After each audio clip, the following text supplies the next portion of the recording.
Encounter is brought to you by the Broome County Council of Churches, where we connect compassion with needs as we inspire growth with dignity. You'll find us in special places throughout the community. For those who remain hungry, we provide meals. For those who are challenged, we build wheelchair ramps. We comfort those who are ill, minister to those who are confined, and we remain an advocate for change and understanding on behalf of every element of our community. Connect and inspire. Encounter the Broome County Council of Churches. Good morning, I'm Jeff Kellam. Welcome to Encounter today. We are part of the resurrection community. This week after Easter, we begin thinking about what it means to be the body of Christ, alive in the world today. And in many ways, whether we are working prophetically or practically speaking, social justice and peacemaking are at the forefront of what the ministry of the church is all about. As our program opens each week, Joe Selapak talks about some of the ministries of the Broome County Council of Churches that reflect indeed the ministries of that are outlined in Matthew 25, where Jesus talks about feeding the hungry and welcoming the stranger and giving water to the thirsty and bringing healing and wholeness to people. Social justice is, I guess, one of the tasks of the church at the forefront of meeting community needs. And so today we're going to be talking with two folks who've been very involved in these prophetic ministries. We're reaching out to our community in ways that help solve problems and sometimes raise issues that we didn't know were problems until someone said, you know, we ought to begin to think about getting involved in this. So Amy Fleming is with us this morning, and Amy is the coordinator of the Justice and Peace Resource Center, working ecumenically to help churches understand what resources are available for social ministry. And the Reverend Fred Brooks, a retired United Methodist minister. I see you on TV a lot. There are, I guess, news cameras around when you're at various meetings and so on. I think, oh, there's Fred again. So now it's good to see you and hear your voice and to meet both of you this morning. Thank you. Let's talk a little bit about the basis, maybe the theological thread of social ministry and peacemaking. Where would you like to start with that, with the mandate that we have?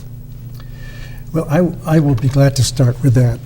Out of the Christian traditions, I name, along with Richard Foster, about 6 different traditions that are so vital to the life of the Christian. And one of these traditions is the social justice tradition. Others are the charismatic, the sacramental, the holiness tradition, but actually they're all interwoven. Yeah. And in terms of our tradition, we talk about the great commandment that Jesus gave of loving God with all your heart and soul and mind, and loving yourself, and loving your neighbor as yourself. And neighbor includes friends and enemies and acquaintances. So when we add the theological foundation rooted in the words of Jesus our Lord, that has tremendous implications for what we do. When we are in a world awash with injustices, and somebody else has said that when injustice is so evident, resistance becomes a duty. And I think that's where I stand, along with my friends and colleagues and fellow Christians and other religious people, and many secular people as well. We are familiar, and we'll be talking, I'm sure, about a lot of these injustices, but Amy will talk a little bit, I think, about food insecurity, hunger, poverty, and when you realize that that is institutionalized and sometimes has become part of the law, resistance is a duty of myself and my fellow Christians and my fellow human beings. And by resistance, I see maybe 2 hands here. One is protest, and the other is advocacy. And maybe there are others, but I see those as perhaps both sides. 30 years when I got started, one of the first things we came up against was the resistance against the term social justice. And we had a very difficult time because a lot of people, thought that was something that they didn't want to get involved with. That was those people, with the long hair and the beards and the beads, and so we kind of were looking for a definition. My favorite definition of social justice is, and I just drew a blank, putting your love for others into action to create a world where all people can live in dignity and freedom. And to me, that says it, And the other big thing that we came across that is a thread that goes all the way is that a lot of people think when they're doing charity that they're doing justice. And we try to teach the difference between charity and justice. Which is what? Making that second step. Charity is giving the food, the clothes, finding somebody an apartment, maybe even getting them a job. But justice is finding out why those people are hungry, why they're homeless, and then making the changes. Addressing the root causes. Addressing the root causes and making the systemic change. And there are many paths to that root, solving the root issues. Government would be one. Certainly the church putting its faith into action is another. And even the churches, we had a hard time with the churches because remember, 30 years ago, we had a big IBM and we had Lockheed Martin. Well, we didn't have Lockheed Martin. We had Johnson. Yes, we had companies that were feeding off, the wars and the military. And so a lot of pastors, wouldn't talk about social justice because, for obvious reasons. And so that was another one of our problems when we first got started. Well, I remember too, not too long ago, a well-known television pundit was talking about social justice as if it were a bad thing. And they still talk it. Well, I guess so. That's right. There may be folks who are in the audience now thinking, "Oh, I don't want to hear about social justice." But isn't it like evangelism in action rather than in words? Right. It's good news, but you're looking at perhaps the underside of where the news is addressed. The concern about social justice, using the spiritual resources that we have to benefit all people. That's so critically important.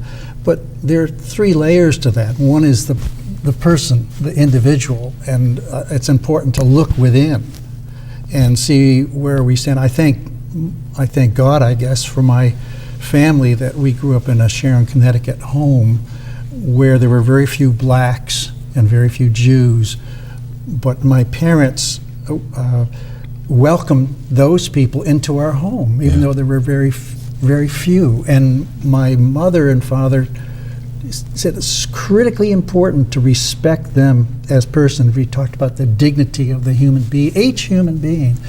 But then you come down to the relationships of beyond self, the relationships of other people, and the social justice elements there. That's so critically important, realizing that somebody else has dignity, even though you may not like the looks of the person, or they're a different color, or different social class. And then the institutional, I mean, that's where we talk about going from charity to justice. And it applies to all three, of course, but clearly we find in the institutions of our society that many times those institutions are organized to keep people apart, to foster poverty, to foster hunger, to foster mental illness, or at least not to give the mentally ill the care they need. I mean, as I mentioned at the beginning, it's almost endless. The list of issues are almost endless, and you can't do everything. I always say, you can't do everything, but maybe I can take one step to help the situation. But it does involve all three layers: self, people, other people, and institutions. So if you look through history, you know, you see the two things that people who wanted to keep in power, the two things that they tried to make sure of was that people were kept poor and uneducated. And look at how poverty is, you know, rising today, and all the problems with the education system. Yeah. History hasn't learned anything. Yeah. So Fred, part of the root of your interest in social justice comes from the home in which you grew up, the hospitality of your parents set an example for you. Amy, where did you get where did you become on fire for social justice? Well, the interesting thing was I went through a program with the Catholic Church called Formation for Ministry, and I did a lot of adult education work in the church and went into this Formation for Ministry in the adult education level. And then I met a certain gentleman by the name of Joe Coudray, and he encouraged me to join him with the social justice, which was another segment of Formation for Ministry, and I have never regretted, you know, not changing into, which is, again, I always say education and information is the two biggest things that we need. There is so much misinformation and disinformation, especially now that we're enjoying a political year, or not enjoying a political year. And just to prove it, I mean, we've got, I put together, for the Resource Center, I put together a whole sheet of fact-checking websites, you know? Wonderful, yeah. And you always hear, you know, on TV when they're reporting on, you know, the debates, you know, fact-check says this, and he got 80% this time, and or 40% this time. So, you know, we do have to really listen and discover the facts for ourselves, and not really to believe anything we see, hear, or, you know, find out the truth. I think there's a framework of values too. I think checking facts is critically important, but it's a question of what the framework of values we have in which we are going to assess those facts. Good point. And I gave credit to my mother and father, and I'm a child, one of 6 children, and but my parents made certain that every Sunday we would be in church school and worship. And that too is a vital forming experience for me, and that has continued through my whole life. And I think that goes to the issue of values. One of the concerns I have about education today in today's world, and it does spill over into the church as well as to the schools, is that we seem not to be teaching people to be discerning. How, you know, getting facts is one thing, but being able to discern what to do with those facts and what values we hold that will help us to assess the political candidates, if we're looking at the political candidates, or the actions of corporations. We are, as I mentioned earlier, we're awash with a whole set of problems, and we talk about poverty, we talk about militarism, we talk a whole frame of things, and we are awash with militarism in this society. And if anything upsets anyone, is to challenge spending $600 to $700 billion a year after year, for military soldiers and products. And it upsets people because right nearby we have Lockheed Martin, which is one of the great producers of military goods and weapons. And somewhere along the line we might be saying maybe this is not in their best interest when we have so much poverty, when we have so much hunger, when there are so many